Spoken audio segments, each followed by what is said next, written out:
Avatar Fire and Ash. James கேமரனோட Avatar Fire and Ash 19 டிசம்பர்ல release ஆக இருக்கு. Avatar the most iconic movie எவர்.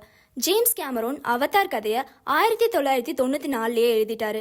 அப்போ அவ்வளோ டெக்னாலஜி இல்லாததுனால 2005 வரை வெயிட் பண்ணி அது வரை மக்கள் பார்த்திடாத ஒரு அதிசய படைப்பை எடுத்து 2009 ரிலீஸ் பண்றாரு. உலகெங்கும் இந்த படம் பேசப்பட்டுச்சு.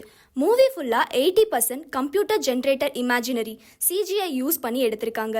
இந்த மூவிக்காக 300க்கும் மேற்பட்ட விஞ்ஞானிகள், கலாச்சார ஆலோசகர்கள் ஒர்க் பண்ணிருக்காங்க. ப்ரொஃபசர் பால் ஃபார்மர் இந்த மூவிக்காக நாவின்னு ஒரு புதிய மொழியை 1000க்கும் மேற்பட்ட சொற்களை கொண்டு உருவாக்கியிருக்காரு. ஜேம்ஸ் கேமரோன் இயக்கத்துல 1997 ரிலீஸ் ஆன டைட்டானிக் விட இந்த படம் வசூல் சாதனை படைச்சிருக்கு. அடுத்ததா 2022 Avatar the way of water release ஆகுது. அந்த மூவில வர அண்டர் வாட்டர் சீன்ஸ் எல்லாமே தண்ணீர் கடியில ரியலா எடுக்கப்பட்டது. கேட் வின்ஸ்லெட் 7 minutes 15 seconds தன்னோட பிரெத்தை கண்ட்ரோல் பண்ணி இருந்தது பெரிய அளவுல பேசப்பட்டது. மூவியோட விஎஃப்எக்ஸ்க்காக ஒரு புதிய டீப் சி ஸ்டிமுலேஷன் சிஸ்டம் உருவாக்கப்பட்டது. இது மோஷன் கேப்சர் டெக்னாலஜியை விட அடுத்த லெவல். இந்த படங்களை தொடர்ந்து 2025 Avatar Fire and Ash release ஆக இருக்கு.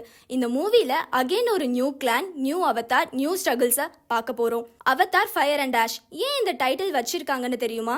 இதுக்கான விளக்கத்தை ஜேம்ஸ் கேமரோனே சொல்லியிருக்காரு. ஃபயர் என்பது கோபம், வன்முறை, அதிகார பயன்படுத்தல். ஆஷ் என்பது அவற்றின் பின்னணி, அவமானம், விளைவு. உங்களுக்கு இன்னொரு சர்ப்ரைசிங்கான விஷயம் சொல்லவா? அவதாரோட 4 and 5க்கான பிளான்ஸ் இருக்கு. ஜேம்ஸ் கேமரோனோட படைப்புகளை பத்தி நீங்க என்ன நினைக்கிறீங்க? கமெண்ட்ல சொல்லுங்க. லைக் பண்ணுங்க, ஷேர் பண்ணுங்க. நீங்க பார்த்துட்டு இருக்கிறது பிரியோ டிவி. மறக்காம சப்ஸ்கிரைப் பண்ணிக்கோங்க.